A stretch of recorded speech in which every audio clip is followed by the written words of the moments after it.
The first sound wasn't thunder, it was wood screaming, a sound that could freeze your blood as the hull of a pirate ship twisted under the weight of a monster wave. The night sky was black as pitch, split open by lightning so bright it burned shadows into the crew's eyes. Saltwater blasted across the deck like shards of glass.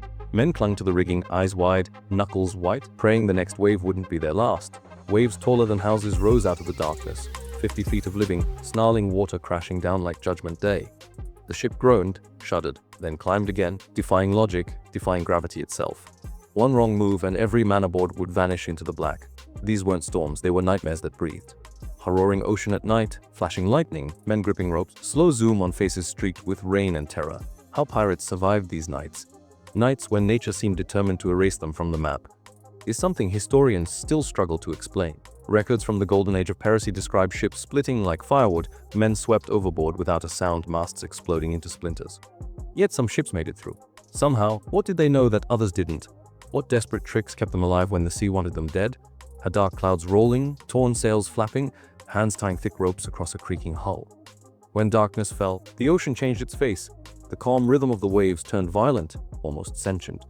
Sailors swore the sea hunted at night, that it waited for moonless hours to rise up and drag ships into its cold heart. The wind had moods. One old journal reads, none of them were kind. Imagine standing on deck with no light but lightning, steering by instinct, feeling the ship tilt under you until your stomach touched your throat. The next gust could flip a 200-ton vessel like a child's toy. And yet, somehow pirates stayed alive long enough to tell the tale. Some said it was madness, others skill. But maybe it was something deeper, something that can't be measured in rope or sailcloth. Whatever it was, it kept them breathing when the sea demanded silence. A thunder fades into eerie calm, close-up of drenched faces, trembling lantern light below deck. To understand how they did it, we have to descend into that world. The creaking wood, the freezing wind, the smell of tar and fear, and witness what real survival looked like when death came in waves. They had no shelter, no warmth, no safety. And yet when dawn came, some were still standing. How? The storm didn't end, it evolved.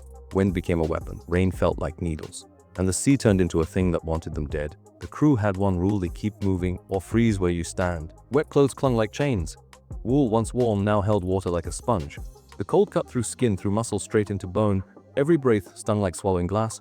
Down below, there was no heat, only darkness and the stink of fear. The men huddled together in the hold, wrapped in oilskin and rags, teeth chattering, sharing what little warmth they had left. The air was so damp it felt like breathing through a wet cloth. Someone coughed. Someone else whispered a prayer. The ship creaked again and all heads turned upward, waiting to hear if the next crack meant the end. Close-ups of trembling hands, flickering lanterns, water dripping from beams, faces lit by candlelight. Survival wasn't courage, it was cleverness. When waves slammed against the hull, pirates didn't panic. They patched. They tied preventer stays, thick ropes that wrapped around the ship like a corset, keeping the wooden planks from bursting apart. Every lash of rope was a heartbeat brought against the sea's fury. When leaks appeared, they stuffed them with whatever they could find: rags, canvas, tar, even boots and cheese. One logbook tells of a man who jammed his hat into a crack to stop the flood. Desperation turned creativity into science. Hay sailors hammering wood ropes tightening around hull, water spraying from leaks. And then came the pumps, massive wooden pistons that had to be cranked by hand, hour after hour, just to stay afloat. One sailor's diary reads, "We worked the pumps until our arms failed. Then we worked them still, for fear was stronger than pain." Each man pumped nearly 100 gallons of seawater per minute, fighting to keep their ship from drowning. Exhaustion wasn't an excuse.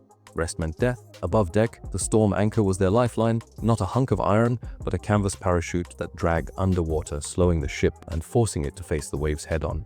If the sea hit from the side, the ship would roll, splinter, and vanish. But head-on, it had a chance, a small one. A slow-motion shot of rope unraveling into the sea, storm parachute opening underwater.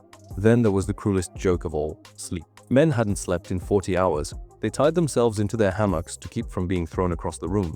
Some even lashed their belts around the masts, trying to nap standing up. Thunder cracked. Lightning split the mainmast clean in two. For a moment, the deck glowed white, and every man thought he'd seen the gates of hell. But the ship didn't break, not yet. Down below, the crew sang, hoarse voices shouting over the chaos, not out of joy but defiance. As long as they sang, they were still alive, and that mattered. Lightning flashes, pirates shouting orders, camera pans from chaos to unity, men pulling ropes together, rhythm of survival. When dawn came, the storm didn't fade. It merely changed colors from black to gray, and yet the ship still floated. Barely, bodies bruised, hands bleeding, eyes hollow. But alive, they had endured the sea's wrath, and the worst was still coming. the emotional and technical climax, the human grit and teamwork that truly kept them alive, shattered, soaked, and starving. They now faced the second battle, staying sane, keeping their ship together, and surviving what came after. The morning after the storm, when the wind finally broke, silence felt wrong. No roaring waves, no thunder, just a slow groan of wood, as if the ship itself was sighing in relief. The deck looked like a battlefield, ropes torn, masts snapped, barrels smashed open, seaweed draped across like trophies of survival. The men looked worse. Their eyes were hollow, skin salt, burned, lips cracked white, but they were still breathing. A morning light spilling across wreckage, slow pans over broken deck and wounded men. The captain limped from the helm. He had no hat now, no coat, only a torn shirt, soaked to his bones. He said nothing, just stared at the horizon. A few men followed his gaze. There was nothing there, no island, no ships, only water. For pirates, that meant one thing, no rescue. Their food was soaked, barrels of water spoiled by salt, and the ship had a hole the size of a coffin near the bow. The storm hadn't just bruised them, it had crippled them. But pirates were not soldiers. They didn't wait for orders. They acted. They pulled down torn sails and stitched them by hand. They carved new planks from the wrecked ones. They even melted pitch and tar in a pot over a candle to seal the hull cracks while the floor still moved beneath them. Every patch, every fix was a gamble with time. Her men stitching sails, hammering wood, dripping tar into seams, slow motion hands trembling but steady. And amid it all, something strange happened. They laughed. Someone cracked a joke about how the sea had tried to kill them and failed. The laughter spread like fire. It wasn't joy, it was rebellion. Because after nights like that, laughter meant victory. One pirate, a boy no older than 17, carved something into the deck with his knife. "Still here." He said it was for the sea in case it came back. I closed up on the carving. "Still here," etched into wet wood. Then came the dawn after dawn, the calm that felt unreal. The sea lay flat as glass. Gulls circled above, crying like ghosts. The men sat on the rails, letting the sun touch their faces again, skin steaming as the salt dried. They'd cheated death, not through strength, not through luck, but through something far older, human stubbornness. In their bones, they believed the sea could take everything, but not them. Slow zoom on horizon, faces lit by soft sunlight, quiet waves slapping the hull. And so they drifted on, half dead, half alive, toward a horizon that didn't care who they were. Some would live to tell the tale, some wouldn't. But one truth would remain, whispered among sailors for centuries after. The sea doesn't hate you. It just doesn't care whether you live or die.